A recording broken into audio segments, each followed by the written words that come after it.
In February 1998, a radical terrorist network describing itself as the World Islamic Front declared its intention to wage holy war against Jews and Crusaders. This organization, led by Osama bin Laden, has come to be known as Al-Qaeda, literally the base or foundation. 5 days after Al-Qaeda's 11 September attacks on New York and Washington in the year 2001, United States President George W. Bush walked onto the south lawn of the White House and, before a crowded huddle of international journalists, affirmed America's willingness to defend its land, warning that this crusade, this war on terrorism, is going to take a while. Later in October that same year, bin Laden responded to the approaching Allied invasion of Afghanistan. He characterized this operation as a Christian crusade, stating that this is a recurring war. The original crusade brought Richard from Britain, Louis from France, and Barbarossa from Germany. Today, the crusading countries rushed as soon as Bush raised the cross. They accepted the rule of the cross. How can it be possible that this language of medieval holy war has found a place in modern conflict? This rhetoric seems to suggest that the Crusades have somehow continued unabated since the Middle Ages, leaving Islam and the West pitted against one another, locked in an undying and embittered war of religion. In fact, there is no unbroken line of hatred and discord connecting the medieval contest for control of the Holy Land to today's struggles in the Near and Middle East. The Crusades, in reality, are a potent, alarming, and, in the early 21st century, distinctly dangerous example of potential for history to be appropriated, misrepresented, and manipulated. They also prove that a constructed past can still create its own reality, for the Crusades have come to have a profound bearing upon our modern world, but almost entirely through the agency of illusion. Among the root causes of this phenomenon is the disjuncture between popular and collective interest in and perception of the medieval crusading era, across what might broadly be termed the Muslim world and the West. At a basic level, this difference can be shown in terminology. From around the mid-19th century onwards, the Crusades came to be known in Arabic as al-Hurub al-Salabiyah, the Cross Wars, a term that underlies the elements of Christian faith and military conflict. In English, however, the word crusade has largely been disassociated from its medieval and devotional origins, taken now to denote striving in the interests of a cause that is often presented as just. The term crusade is strewn with causal abandon through medieval media and popular culture in the West. Indeed, it is quite possible to speak of a crusade against religious fanaticism, even of a crusade against violence. Western interpretation of the Arabic word jihad is equally jarring. Many Muslims consider that the idea of jihad relates first and foremost to an inner spiritual struggle, but in the West the word is commonly thought to embody a single meaning, the waging of a physical holy war. And as so, with modern attitudes to the crusading era, this problem with terminology emerged only in the last 2 centuries. So, to an extent, the divergence of Western and Islamic memories and perceptions occurred in the more immediate aftermath of Ottoman's eradication. Later medieval and early modern perceptions. Between the 14th and the 16th centuries, with Europe still engaged in struggles against other Muslim enemies, most notably the Ottoman Turkish Empire, the medieval Crusades attained a semi-mythic status. Certainly, supposedly central heroes were lionized. Godfrey of Bouillon was included alongside the likes of Alexander the Great and Augustus Caesar among the 9 worthies, or the most revered figures in human history. Richard the Lionheart was celebrated as a legendary warrior king, while Saladin was actually widely praised for his chivalric demeanor and noble character. In Dante's conception of afterlife, depicted in his famous Divine Comedy, published in 1321, Saladin appeared in the first level of hell, the plane reserved for virtuous pagans. However, with the coming of the Reformation after the year 1517, and later the birth of Enlightenment thinking, European theologians and scholars undertook a broad reassessment of Christian history. By the 18th century, the Crusades had been consigned to a dark and distinctly undesirable medieval past. The British scholar Edward Gibbon for example, asserted that these holy wars were an expression of savage fanaticism born of religious faith. The French intellectual Voltaire, meanwhile, condemned the Crusade movement as a whole, but reserved some admiration for particular individuals, with King Louis IX praised for his piety and Saladin described as a good man, a hero, and a philosopher.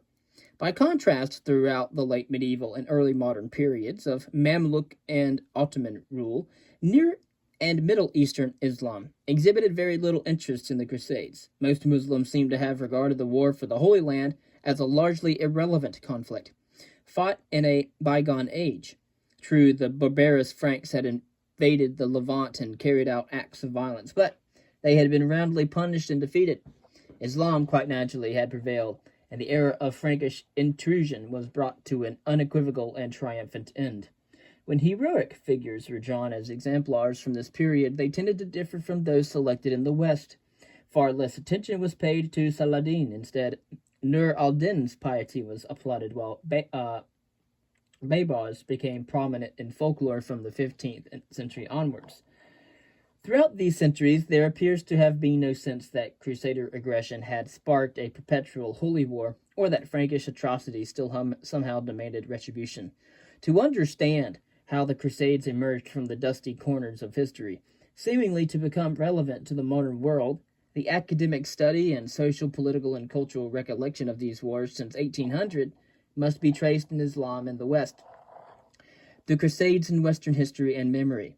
By the early 19th century, a broad consensus informed by Enlightenment thinking had emerged in the West.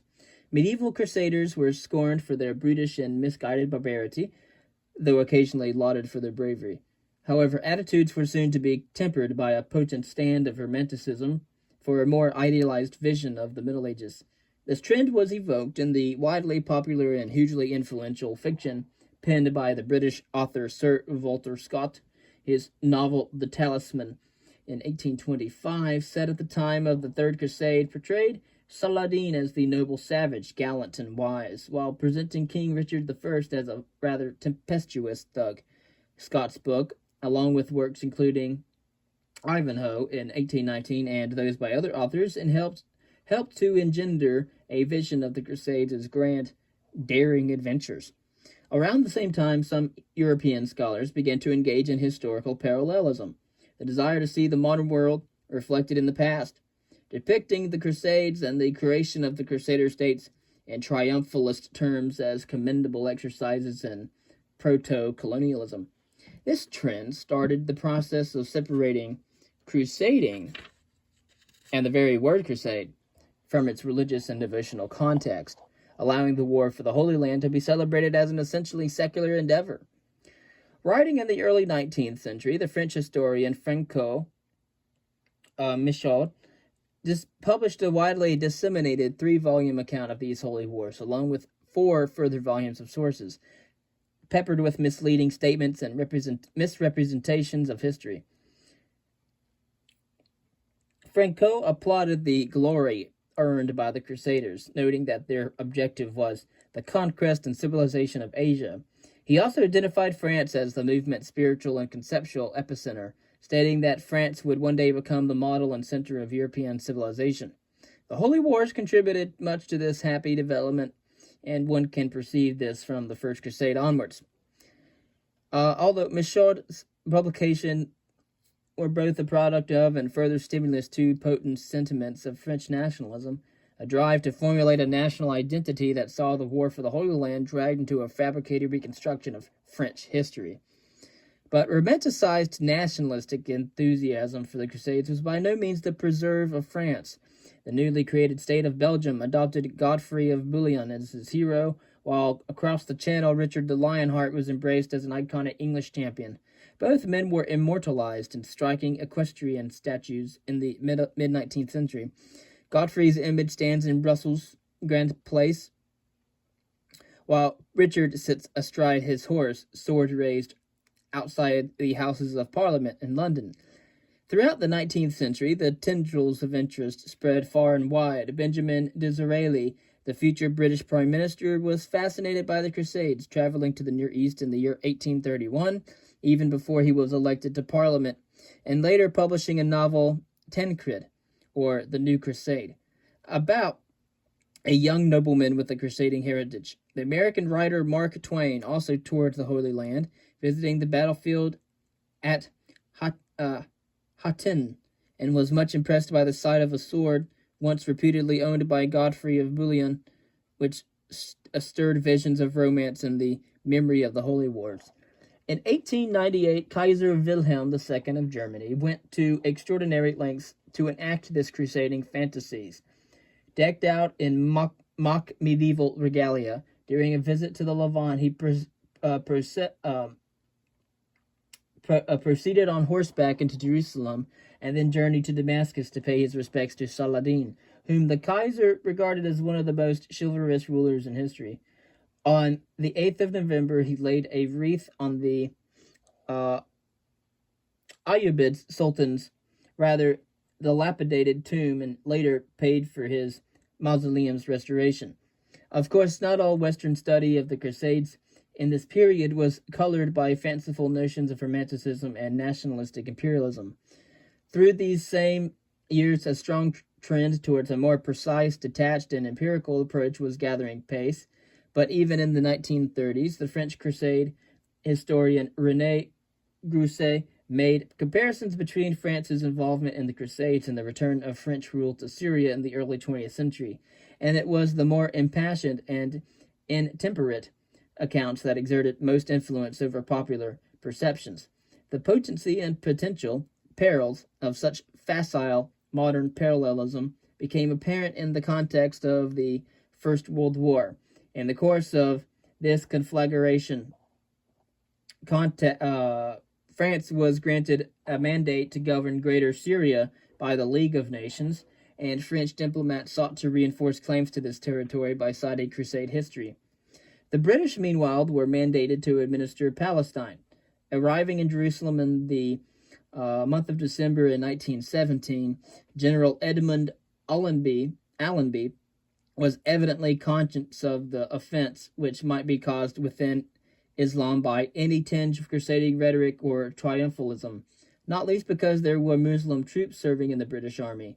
In stark contrast to Kaiser Wilhelm, Allenby entered the Holy City on foot and was said to have issued strict orders forbidding his troops from making references to the Crusades. Unfortunately, his caution did not prevent sections of the British media from reveling in the event's supposed medieval echoes.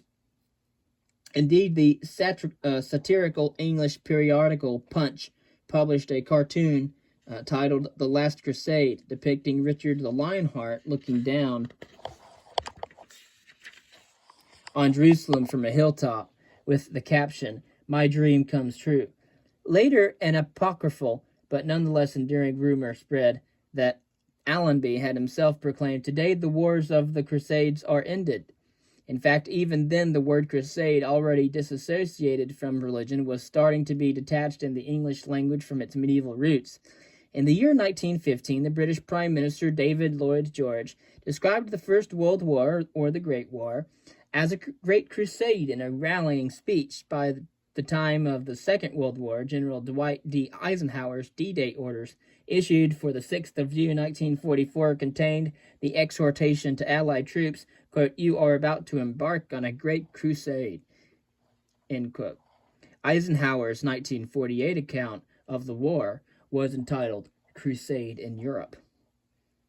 Modern Islam and the Crusades. After a sustained period of marked disinterest, the Muslim world began to exhibit the first flickers of renewed curiosity about the Crusades in the middle of the 19th century. Around 1865, the translation of French histories by Arabic-speaking Syrian Christians led to the first uses of the term al-Hurub al-Salalbiya, or the Cross Wars, for what before had been known as the Wars of the Ifrani, or the Franks. In 1872, an Ottoman Turk, Namik Kemal, published the first modern Muslim biography of Saladin, a work seemingly written to refute Michaud's triumphalist history that had recently been translated into Turkish. Kaiser Wilhelm's 1898 visit to the Near East either coincided with or perhaps fueled another burst of interest, for in the following year the Egyptian scholar Sayyid Ali al-Hariri produced the first Arabic history of the Crusades, entitled Splendid Accounts of the Crusading Wars. In this book, al-Hariri wrote that the Ottoman Sultan Abdul Hamid II, from 1876 to 1908, recently had sought to characterize Western occupation of Muslim territory as a new crusade, and al-Hariri stated that the Sultan rightly remarked that Europe is now carrying out a crusade against us in the form of a political campaign. Around the same time, the Muslim poet Ahmed Shawqi wrote a verse questioning why Saladin had been forgotten by Islam until the reminder provided by Kaiser Wilhelm. In the years that followed, Muslims from India to Turkey and the Levant began to comment on the similarity between medieval Crusader occupations and modern Western encroachments, a comparison that, of course, had been espoused vocally and enthusiastically in the West for decades. A gathering fascination with Saladin as a heroic Muslim figurehead is also evidenced by the opening of a new university in Jerusalem named after the Sultan in the year 1915. These two related phenomena were accelerated by events towards the tail end of the First World War, or the Great War. The extensive reporting of Allenby's supposed reference to the Crusades and the widespread popularization of historical parallelism in Europe. By 1934, one prominent Arabic author was moved to suggest that, quote, the West is still waging crusading wars against Islam under the guise of political and economic imperialism, end quote.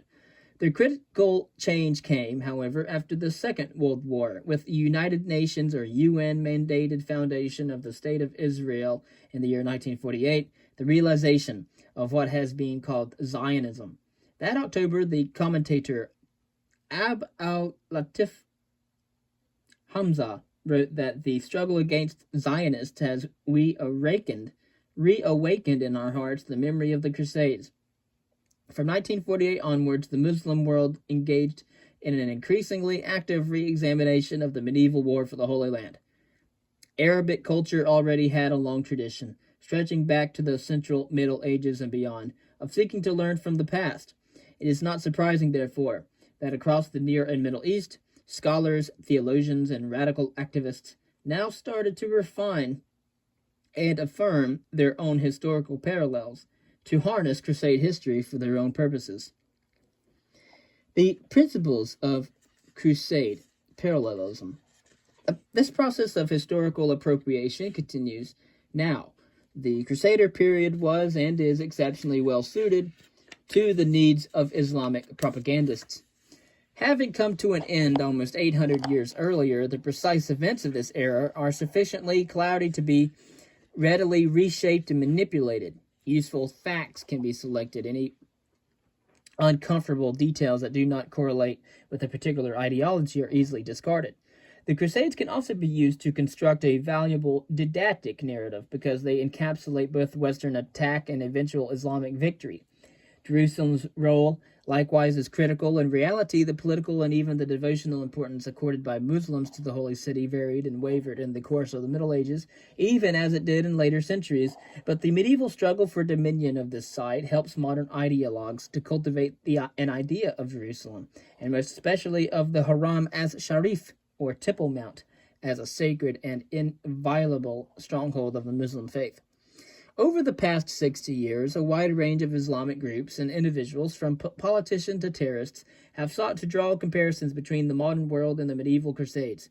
On points of detail and emphasis, there are important differences in the messages and ideas that they propagate, but there is also a relatively consistent substructure underpinning all of their various arguments, dominated by two ideas mainly. The first is that the West, as an invading colonial power, is now committing crimes against the Muslim world, just as it did 900 years ago, recreating the medieval Crusades in the modern era. However, Israel's creation with Western support added a new strand to the story. In the 20th century incarnation of this struggle, it is not just imperialist crusaders but also Jews who are seeking to occupy the Holy Land. Together they are supposed to be joined by a Crusader-Zionist alliance against Islam. Propagandists seek to lend an aura of credibility to this strange juxtaposition by pointing out that Israel occupies roughly the same territory as the Frankish Kingdom of Jerusalem. In recent decades, however, the geographical focus of this ideology has rapidly been expanded. New Western and notably American-led interventions in the Near and Middle East and Central Asia have been positioned alongside the Arab-Israeli conflict and the plight of the Palestinians, adding to the crimes of the so-called Crusader-Zionist alliance. These include the two Gulf Wars, the struggle against the Taliban and Al-Qaeda in Afghanistan, and the stationing in the sacred Muslim territory of Saudi Arabia of United States troops, described by Osama bin Laden as crusader hosts who have spread in like locusts. The second pillar of crusade parallelism relates to the supposed capacity for Islam to learn valuable lessons from the medieval era. In the year 1963, the Muslim author Sayyid Ashur published a 2-volume history of the Crusades in Arabic, in which he claimed that the situation facing modern Muslims was very similar to that of the Middle Ages, and therefore it was incumbent upon us to study the movement of the Crusades minutely and scientifically. Numerous Islamic ideologues have sought to find inspiration in the medieval war for the Holy Land. Some have argued for the unification of Islam by force if necessary, and the unflinching and relentless pursuit of jihad in support of imitation of the Muslims of the Middle Ages. Many propagandists suggest that Islam must be willing to patiently face a long battle. After all, it took 88 years to reclaim Jerusalem from the Franks and almost 2 centuries to destroy Outremer. Crucially, Muslim heroes of the Crusader era have also been raised as exemplars, most notably Saladin. Indeed, in the course of the 20th century, Ayyubid Sultan has been widely mythologized as the central Islamic champion of the medieval war for the Holy Land. It is now Saladin, not Sultan Baybars, who has gained cult status across the Arabic-speaking world. His defeat of the Western Christians in the Battle of Hattin is revered as one of the greatest victories in Muslim history, and his subsequent recapture of Jerusalem is the subject of intense pan-Islamic pride and celebration. Arab nationalism and Islamism. Diverse ideals have been constructed upon these two foundation stones: the idea of a renewed Crusader offensive and the need to draw instruction from the Middle Ages. In fact, the true power of this manipulative approach to the past has proved to be its remarkable flexibility for Muslim adherents of two diametrically opposed ideologies. Arab nationalism and Islamism have sought with equal enthusiasm to appropriate crusading history. The precepts of Arab nationalism are essentially secular in character, positing the separation of spiritual and temporal authority in Islam, and advocating the governance of Arab Muslim states by political rather than religious leaders. As such, Arab nationalist leaders have shown little interest in the Crusades as wars of religion, focusing instead upon the notion of threatening foreign imperialism and the propaganda value of forging comparisons between their own lives and the achievements of Saladin. Gamal Abdel Nasser, Egypt's prime minister and later president from 1954 to 1970, was one of the first proponents of Arab nationalist ideology. He claimed that Israel's creation was a substitute for the Crusades, instituted when imperialism signed a pact with Zionism. Nasser also made repeated attempts to liken himself to Saladin. It was no coincidence that Yusuf Shahin's famous historical epic, Saladin, in 1963, in its day the highest budget Arabic film in history, was produced in Egypt with a star actor who bore a striking resemblance to Nasser. Commenting on the Arab-Israeli conflict in 1981, Syria's President Hafez Assad encouraged Muslims to go back to the Crusaders' invasion. Although they fought us for 200 years, we did not surrender or capitulate, he said. Assad also styled himself as the Saladin of the 20th century, and in 1992 erected a larger-than-life statue of his hero in the heart of Damascus. The Iraqi Arab nationalist leader Saddam Hussein was even more obsessed with Saladin, conveniently forgetting Saladin's Kurdish heritage and instead emphasizing their shared birthplace of Tikrit. Saddam went to extraordinary lengths to connect their two careers. Iraqi stamps and banknotes depicted Saladin standing alongside Saddam, and the exteriors of his palaces were decorated with golden statues of the president dressed as Saladin. Saddam even ordered the production of a children's picture book, The Hero Saladin, in which he himself was named as the second Saladin. Islamism is the polar opposite of Arab nationalism, at least in terms of ideology, espousing the notion that Islam must be governed as a theocracy. Nonetheless, Islamists have, if anything, been ever more strident in their attempts to establish spurious links between medieval Crusades and the modern world. Given its spiritual perspective, Islamist propaganda presents the Crusades as aggressive religious wars waged against the Dar al-Islam or Islamic territory, the only response to which can be violent physical jihad. One of the most influential Islamist ideologues, Sayyid Qutb, who was executed in Egypt for treason in 1966, described Western imperialism as a mask for the crusading spirit, stating that, quote, "the crusader spirit runs in the blood of all Westerners," end quote. He also declared that there was a conspiracy of international crusaderism behind the West's Levantine intervention, citing Allenby's supposed reference to the medieval Crusades as proof. But these ideas have influenced many radical Islamist organizations, from Hamas to Hezbollah. But in the 21st century, the most dangerous proponents of this particular brand of extremism have been Osama bin Laden and his ally Ayman al-Zawahiri, the leading voices of the terrorist network that was known as, and still is known as, Al-Qaeda. And now the Taliban, to this day, their rhetoric of that of Al-Qaeda was littered with references to the Crusades and the lead-up to the year 2001, when just after the 11th of September, George W. Bush ill-advisedly chose to characterize his proposed war on terrorism as a crusade, a term carefully avoided since, of course, he simply played into Al-Qaeda's hands. Indeed, in the late year of 2002, bin Laden released a statement declaring that, quote, one of the most important positive results of the raids on New York and Washington was the revelation of the truth regarding the conflict between the Crusaders and the Muslims and the strength of the hatred which the Crusaders feel toward us, end quote. Then in the month of March in 2003, after the United States-led invasion of Iraq, bin Laden added, quote, "the Zionist Crusader campaign on Islam today is the most dangerous and rabid ever. To learn how to resist these enemy forces from outside, we must look at the previous Crusader wars against our countries," end quote.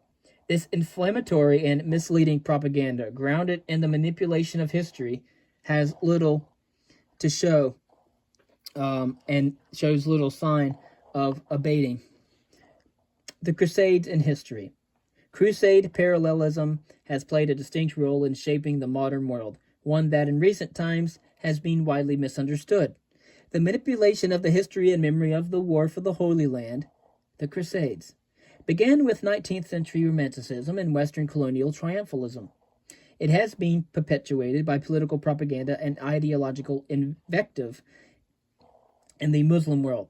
The purpose of identifying and examining this process is not to condone or condemn the ideologies of imperialism, Arab nationalism, or Islamism, but rather to expose the crude simplicity and the glaring inaccuracy of the historical parallels evoked in their name.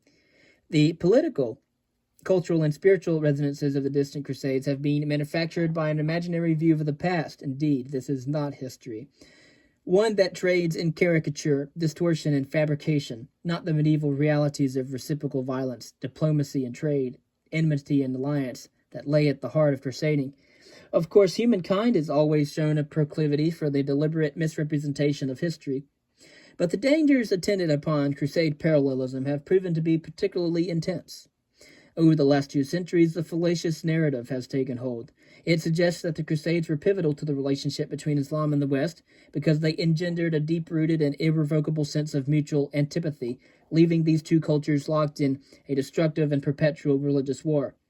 This notion, of a direct and unbroken trail of conflict linking the medieval and modern eras has helped to cultivate a pervasive and almost fatalistic acceptance that a titanic clash of civilizations is inevitable.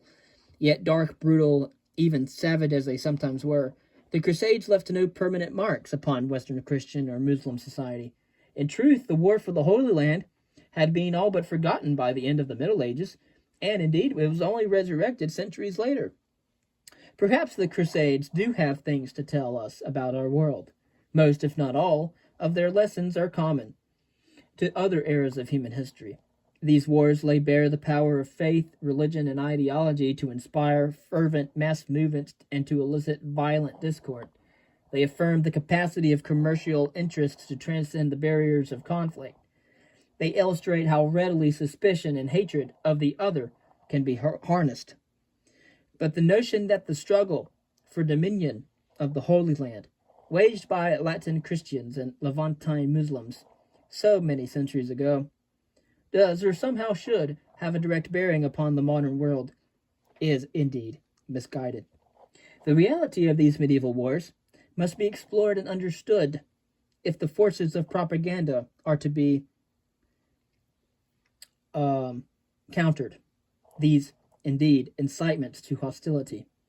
But the Crusades must also be placed where they belong. And the Crusades belong in the past.